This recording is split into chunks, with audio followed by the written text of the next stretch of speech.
Hello everybody, and welcome to my channel. This time I want to talk about the May 2018 study edition of the Watchtower. There are a number of interesting articles in there. The first one I'm going to talk about is on page 12. Jehovah loves those who bear fruit with endurance. Now in these articles, the Watchtower is trying to get across the point that the most important Christian fruitage is that of preaching. And they use various different arguments to do that, which we will discuss. But they also know that very few people respond to their preaching because their preaching is in fact little more than an attempt to spread their literature. On page 12 there's a picture of two people sitting in front of carts, and very few people are paying them attention except for the little girl who's just being friendly. And they relate the account that a lot of people basically do this. They stand in front of their literature couch and almost nobody ever pays attention. So the Watchtower knows that the response is low, and they know that this is discouraging. In fact, in paragraph 3, they even asked the question, why may we at times feel discouraged? Well, the answer is simple. It's because on some level, Jehovah's Witnesses realize that they're wasting their time. Most of them probably don't actually enjoy the preaching work. They're forced to do it, and it's completely and totally useless because almost nobody ever talks to them, and almost nobody is ever interested. Anyways, moving on to paragraph 5, it says, like Paul, we preach to people out of heartfelt concern. This is what the Watchtower teaches. The next sentence asks why. It says, we know from our own experience how many blessings await those who decide to serve Jehovah. Now, this is not a true statement. What the Watchtower is doing here is it is putting words in the mouth of every single one of Jehovah's Witnesses. Many Jehovah's Witnesses, in fact, I would dare argue that most Jehovah's Witnesses are in fact miserable because they probably aren't living the lives that they want to because they're being told what to do by a group of men that are now in Warwick, New York. So they're always telling Jehovah's Witnesses how they should feel. They should feel as if their life is a blessing, and they want to share this blessing of a life with other people. Well, I can tell you for a fact, my life is much better now that I am not one of Jehovah's Witnesses. Anyways, the article goes on to ask, how can we bear fruit? That's the subheading for paragraph 6. In paragraph 7, they use John chapter 15 in their argument. They have you read verses 1 through 5 and then 8. And they focus on the fact that Jesus said, my Father is glorified in this, that you keep bearing much fruit and prove yourselves my disciples. However, the big part of the argument that they're missing is that John 15, 1 through 8 is talking about remaining in union with Christ. So they admit the fact in paragraph 7 that bearing fruitage does not necessarily, or rather it's paragraph 8 where they admit that bearing fruitage cannot refer to making disciples since most people don't make many disciples. So they still desperately need to associate the fruitage with preaching, because that's the only thing that they're actually interested in, is making their followers preach. So in paragraph 9, they tell you what bearing fruitage must refer to. And they do this without any evidence taken from the context of John chapter 15. In paragraph 9, they say, the fruit must refer to an activity that each of us is able to carry out, which is fine and good. But then they ask what activity makes up the essence of bearing fruit. They answer, the preaching of the good news of God's kingdom. That is not the correct answer to the question. If you have read the Christian Greek scriptures at all, you will know that Christian fruitage is not solely restricted to preaching the message. Indeed, that could be considered part of the Christian fruitage, but it is not the only part, and is not the essence of bearing fruitage as a Christian. So, therefore, they are making a false argument here, and they do this on purpose to advocate that every single Christian has to preach, and it has to be the focus of their life. This is not what John chapter 15 is talking about. So moving on, in paragraph 15 they basically admit the fact that most people probably don't like preaching. They relate the experience of someone who prays to Jehovah to have a positive attitude when they preach. So they are aware of the fact that many Jehovah's Witnesses do not like preaching. I'll tell you what, I was an elder and I pioneered. I used to auxiliary pioneer quite often, and I never really liked preaching. But I did it because articles like this convinced me it was the most important way to make Jehovah happy. So This is what they're continuing to do, the same thing that they've always done, act as if preaching is the most important Christian fruitage. Paragraph 16 says an interesting thing. And it says, in time, our conduct may help some to see that their negative views about us may not be correct after all. So here what you see is direct instruction that's subtle from the Watchtower telling Jehovah's Witnesses your public conduct must be exemplary. And what they're trying to do here is convince people that Jehovah's Witnesses are always happy, that their life is always good, that they always have fine conduct. And the result is that Jehovah's Witnesses focus inordinate amounts of energy on looking like they're happy, on looking like they're good people, and so on and so forth. But behind closed doors, it's oftentimes a different story, and you can discover this by listening to the several stories of those who have been Jehovah's Witnesses that are now out on the internet in various different formats. So, the next article asks, or rather states, why we keep bearing much fruit. So in paragraph 2, they give a not-so-subtle hint that preaching is necessary. And it starts off with, Jesus told his disciples not only what they need to do, but also why they should do it. He gave them reasons for carrying out the preaching work. So once again, here the Watchtower is blatantly advocating preaching as the most important Christian activity. But this is not true. And excluding all other Christian activities is certainly not what the Bible is advocating here. So it moves on.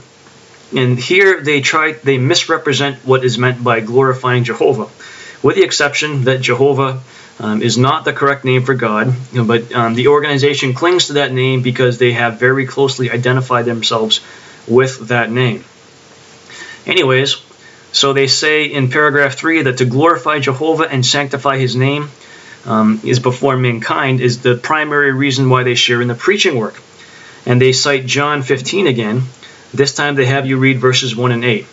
Now, nowhere in that scripture will you find anything about sanctifying Jehovah's name. So the Watchtower is always trying to subtly change what the scriptures say by putting words in there that the scriptures don't actually have in them. They do that on a regular basis. If you read the scriptures themselves, you will see that they do not say what the Watchtower tries to make you think they say. At the bottom of paragraph 3, says, so we bring honor or glory to Jehovah when we proclaim the kingdom message to the best of our abilities. So that may be true. If you're a Christian and you preach about God, you may believe that you are in fact bringing honor to God. However, that is not the only way, according to the scriptures, that Christians are able to bring honor to God. So once again, they are going out of their way to limit the meaning of what the scriptures are actually saying. And they talk about how the preaching work sanctifies God's name by helping others to see that it's holy. But this is not true, because most people view Jehovah's Witnesses' preaching work as foolish, a waste of time, and an annoyance. So there is certainly no way you can possibly make the argument that doing a preaching work that the vast majority of people ignore and are annoyed by, there's no way you can make the argument that that brings honor to God's name. In fact, you could easily make an argument that any other Christian entities that engage in charity, that give food to the poor, that support education, or do other good things, bring a lot more honor to God than all of Jehovah's Witnesses every single day that knock on doors to spread the message of the Watchtower. In fact, you could actually make the argument that the preaching work as accomplished by Jehovah's Witnesses greatly dishonors God's name because it just irritates people. And on top of that, instead of using the Bible as the primary tool of their preaching, they use Watchtower literature. You very seldom, if ever, in fact almost never, will you see a Jehovah's Witness go door to door with only a Bible and talk only about the scriptures. They almost always are interested in getting literature, or nowadays directing people to the jw.org website, and that's the focus of their preaching, not the use of the Bible. So therefore, there is no argument at all that it reasonably could state that their preaching work brings honor to God. But you could say it brings honor to Jehovah because Jehovah and the Watchtower, and in the teachings of the Watchtower, are indeed one and the same. So now they try to advocate the idea that preaching is about love for Jehovah and for Jesus. They do this in the next section of the article. In paragraph 6, they try to associate preaching with observing Jesus' commandments. So Jesus' commandment wasn't just to preach. He had a lot more than that he taught. On top of this, if you ever read the Gospels, you'll realize that Jesus performed miracles, he fed people, he cured the sick, and so on and so forth, and then he preached most oftentimes. But you will never see the Watchtower even attempting to imitate any of these other things Jesus did. The only thing they tried to do was preach. The only time you will see the Watchtower take care of people is when it's their own members that are victims of some type of catastrophe or another. And then oftentimes they'll look to be reimbursed somehow for doing that. At least this is the case with disaster relief. So if they go and repair the home of one of Jehovah's Witnesses, they would then expect that Jehovah's Witness to donate their insurance money to the Watchtower. So, throughout the rest of this article, they continue to try to advocate the idea that obeying Jesus' commandments is equivalent to preaching, as if that's the only command that Jesus gave, but it's not. So the problem here is what you're seeing is the average Jehovah's Witness is becoming so focused on only the preaching work that to them the rest of the message of Christ becomes far less important. They begin to think, well, if I focus on the preaching, since that's the most important thing, I don't have to focus as much on my personality, on being a good person, on being charitable, because I'm doing the most important thing, to serve God. And that is actually why there are so many instances where people that put on such an outwardly good show as Jehovah's Witnesses actually were not such good people behind closed doors. And again, the sole point of the preaching work is just to recruit more Watchtower followers. Since they are not using the Bible as their primary tool of preaching, but rather Watchtower literature, they are not attempting to teach people about God, but they are attempting to indoctrinate people into the Watchtower way of thinking. And in paragraph 10, they advocate the idea that they preach because we love our neighbor. So to Jehovah's Witnesses, the only way they are allowed to really demonstrate their love for their neighbor is through the preaching work. So they're led to believe that anything else that they do is not really loving because it's not a lasting solution. So again here, they are not imitating Christ, who took care of the physical needs of people before he did other things. So this again is at the Watchtower's bequest. Now in paragraph 11, the Watchtower tells you that they understand when people are vulnerable to recruitment. They talk about things that could make you vulnerable, such as losing your job, shocks in life, breakup of a marriage, so on and so forth. So they are looking for people who are having really bad times in life and who are going through a tough time, because that's when they're going to be vulnerable to recruitment by the Watchtower. The Watchtower knows this, and secretly so do all of Jehovah's Witnesses. They just don't realize that what they're actually doing is recruiting vulnerable people, because their message is not one that would appeal to people who are not in those situations in the vast majority of cases. And the Watchtower tells you their view of the entire world in paragraph 12, where it says, people today are lost. They're quoting somebody, Charlotte, who you can't go and fact check. She says, they need a chance to hear the good news. Today, more than ever, many people feel emotionally low. So Watchtower thinks that if you are not one of Jehovah's Witnesses, you are emotionally low and that you're not happy. Nothing could be further from the truth. And they just admitted that in paragraph 11, because the only people that are actually susceptible to their recruitment are people who have just had big, huge, bad things happen in their life. So these are just some thoughts that I had from reading this study issue of the Watchtower. And certainly I am happy that I no longer have to sit through these studies.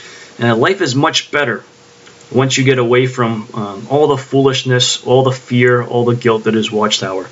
Understanding their mechanisms, though, helps you to move beyond what they did and helps you not to be susceptible to falling for the same thing again from them or from someone else. So, do your own study, do your own research, never take my word for it. Thanks for watching.